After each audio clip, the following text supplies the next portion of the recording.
Good afternoon mga Kalodi Cakes, no? Sa ngayon nandito tayo sa Silay Airport, no?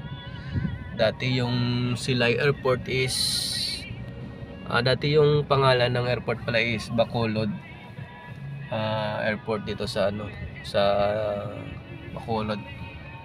Ngayon nilipat na sa Silay. So Silay Bacolod Airport na tawag. Yan, nandito tayo mga Kalodi Cakes.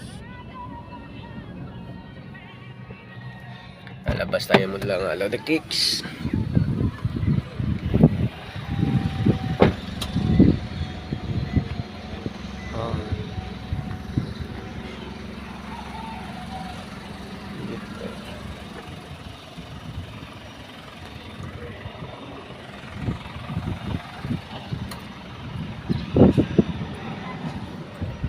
Noy! Kada-kada! Kalodi Cakes, nandito tayo sa Silay Bacolod Airport, no? Lawak ng airport dito sa sa Bacolod.